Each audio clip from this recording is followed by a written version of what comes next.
Alright, so we got the 4 ingredients to a good seat. What do I mean by the 4 ingredients? I guess I'll call it that, whatever. But I got this bearing type, a hub, I had there were studs in here. We took these out, hammered them out, and these were the rotor would sit on. And I was gonna make this part fit into the rotor like it's supposed to. But this would be on our car would be facing the other way. But that doesn't matter. But the holes didn't line up with this here. So what we're gonna do is we're gonna weld, flip this over, weld that like that. I'm gonna wire wheel it, clean it up, and then I'm gonna take my drive shaft here. I'm gonna cut it about 11 inches because we don't want it too high. And this is not a big enough rotor, so where if you go taller on this one, the more leverage you're going to have, it's going to want to tip over. So the shorter, lower to ground is going to be better on this one. I do have truck rims, but these are a little bit too big, and the idea I want to have this to fit in. The hole for the center would be too big, so these are going to work perfectly. And then I have our old seat my uncle gave to me. I told him I wanted to repurpose it and give it a good new life. We're just going to do that. That's where this should be hollow. I think it is hollow.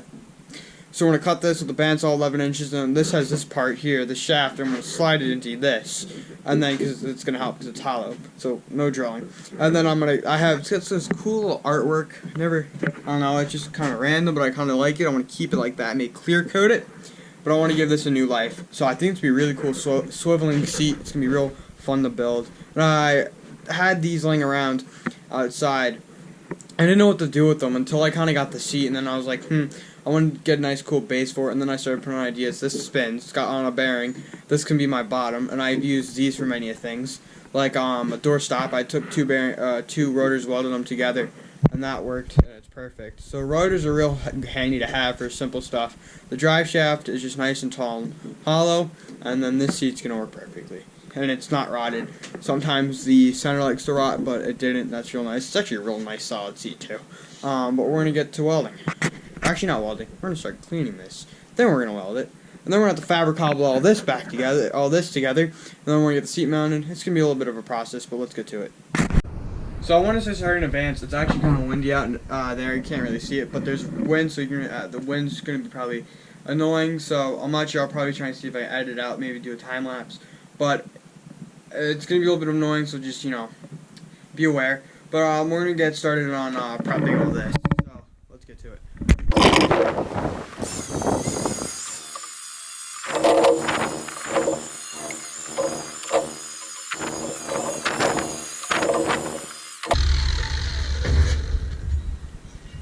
Well, I'm not sure if you can see, but I did wire wheel it, and it actually came out a lot better than I thought it was.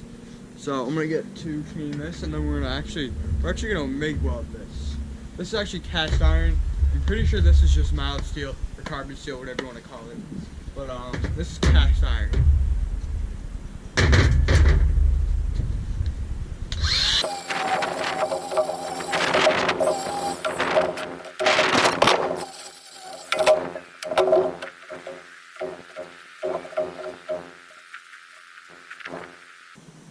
Alright, we're going to weld this. I got this actually kind of centered up nicely.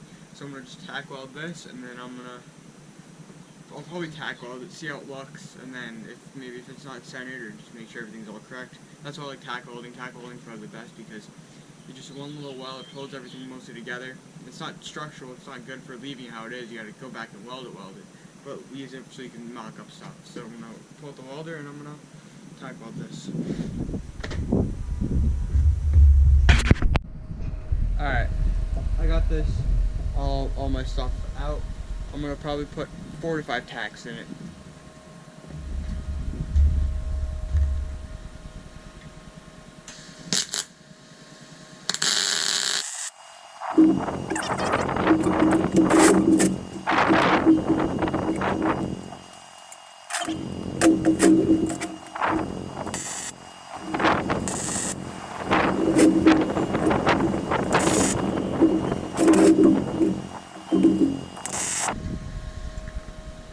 Well, I put a longer tack in it because it's cast iron. I want to make sure it really sticks. But that's all. I'm going to probably cut my drive shaft, actually measure it, cut it on the bandsaw, and then start mocking it up from there.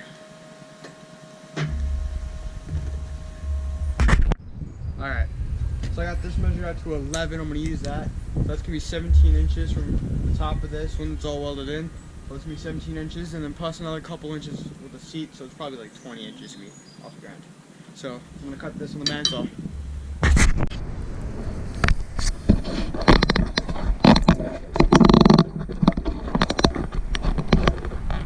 Alright, so like I said, I accidentally didn't get a clip of me cutting this off. So we got this to 11. It's really crooked, but I'm gonna see if I can pull this off and see how far this goes into this rubber boot. So we're gonna see if I can kind of undo that boot.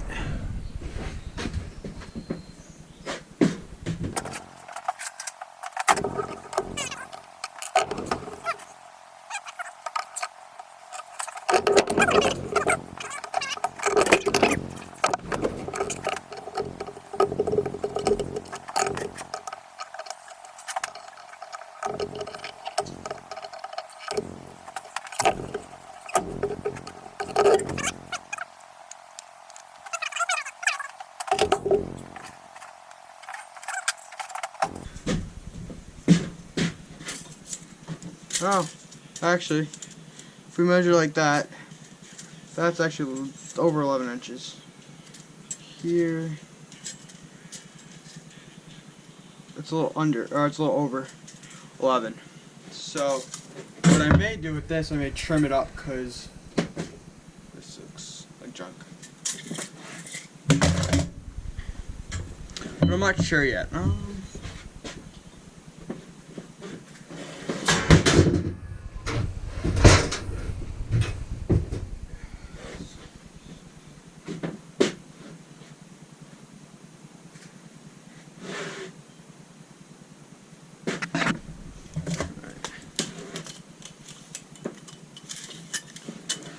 I may cut this. This may be better. I'm probably gonna cut this piece. We'll cut this to 11.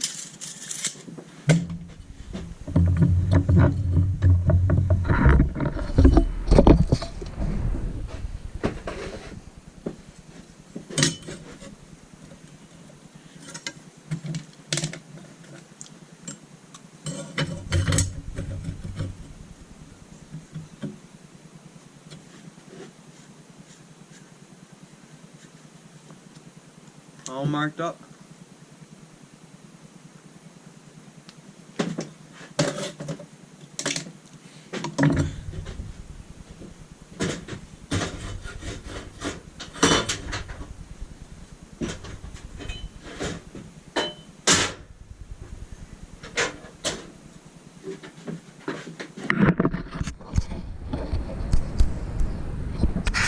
Alright, so we cut this one.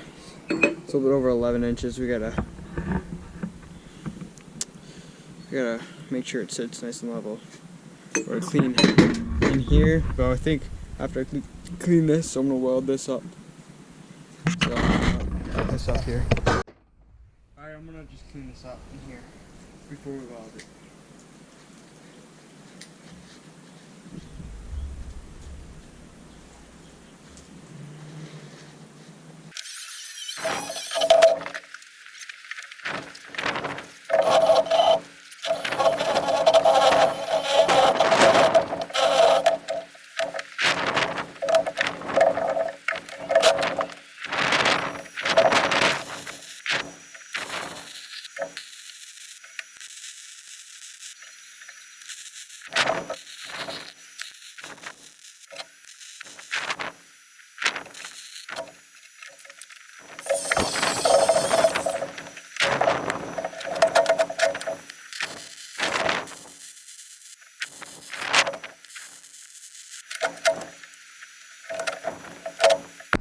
So I'm gonna clean up this edge, make it nice and flat.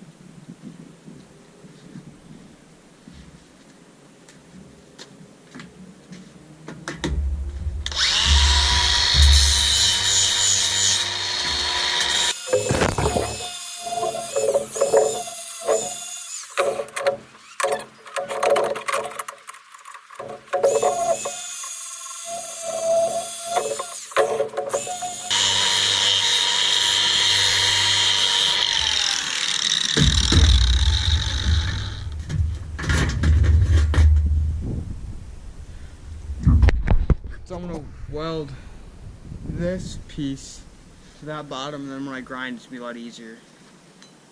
And it's pretty much nice and flat.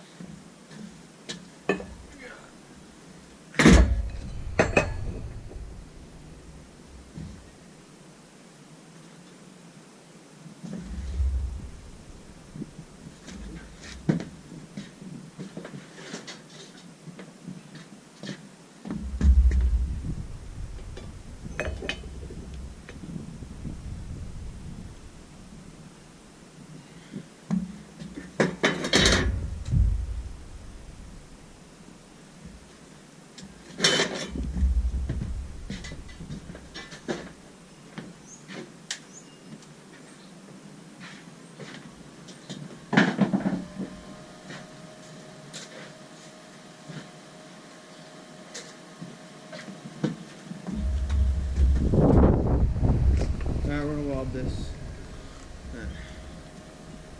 grind this flat. Be a lot easier. You can see it, you know.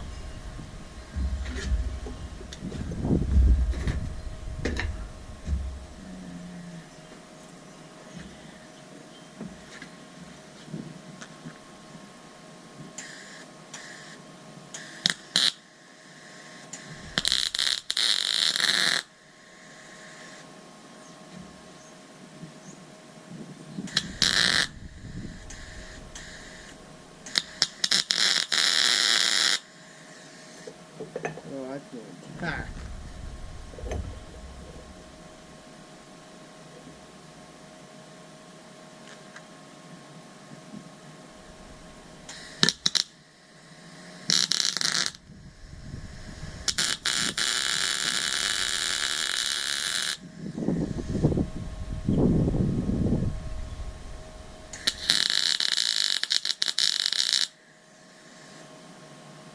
Finally got it attacked. What a pain in the butt.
Alright, so I got at least some of that welded on.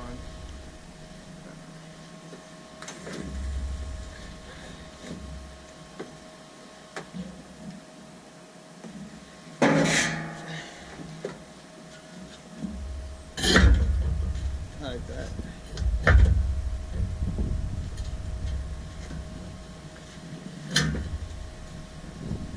We're gonna grind that off.